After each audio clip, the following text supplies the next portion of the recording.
kali udah 28.006, 42.000 kan. Jadi antara itu, jadi bukan suatu yang mustahil kalau kita siapkan pertumbuhan ekonomi yang kontinu dan tinggi.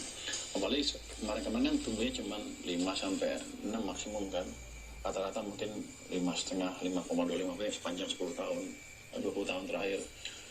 Kalau kita ciptakan pertumbuhan ekonomi atas 6%, gambarannya akan beda. Bukan karena goreng-gorengan naiknya, tapi karena fundamental ekonominya naik sehingga perusahaannya jadi besar dibanding sebelumnya. Sehingga nilainya di pasar pun naik sesuai dengan perkembangan size dari perusahaan itu. Baik. Itu yang terjadi sebetulnya. Baik. Anda juga menyampaikan begitu ya bahwa akan memberikan insentif jika saham goreng-gorengan ini dihapus, sebenarnya dibersihkan begitu ya, artinya pergerakan saham-saham kita memang lebih cenderung kepada fundamental begitu. Nah, benchmarknya sendiri akan seperti apa dan mungkin insentif yang akan diberikan juga akan seperti apa? Kalau saya amatin selama berapa puluh tahun di pasar modal, itu saham sering banyak yang digoreng. Cuman kalau ada yang ketangkep pun nggak pernah dihukum. Jadi penggoreng itu ada terus di capital market. Yang rugi adalah investor kecil ketika mereka invest di saham yang nggak naik, atau kan gorengan udah naik dijatuhin kan jeder, uang mereka hilang, jadi banyak mereka yang jadi korban. Itu yang mencegah atau menghalangi pertumbuhan kapital mereka kita dengan maksimum, karena orang takut. Mereka pikir yang bisa masuk ke pasar saham adalah orang yang canggih betul, yang punya teman penggoreng dan lain-lain.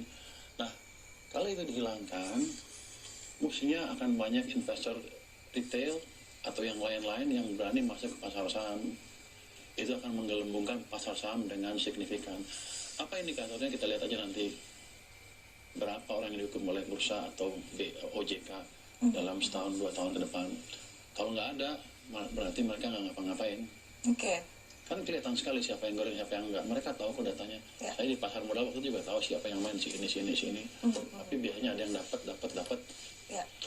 Itu nggak selalu sulit mereka deteksi kalau mereka mau. Jadi saya lihat sebenarnya mereka dari situ.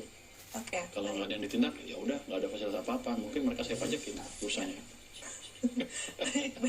Baik. Nah, pernyataan Anda yang lain yang juga cukup ramai begitu ini kemarin berkaitan juga dengan moratorium cukai rokok begitu ya. Ini juga ada pro dan kontra begitu Pak. Ada yang cukup ada yang pro dan juga ada yang kontra begitu. Mungkin secara regulasi sendiri seperti apa, kapan targetnya untuk regulasi moratorium ini akan keluar secara resmi ke depannya Pak? Kan itu cukai rokok diumumkan berapa setahun sekali kali ya. Yang saya lakukan saya diem aja. Saya kan nggak rubah. Ya. Untuk yang besar-besar ya tetap aja sebesar tadi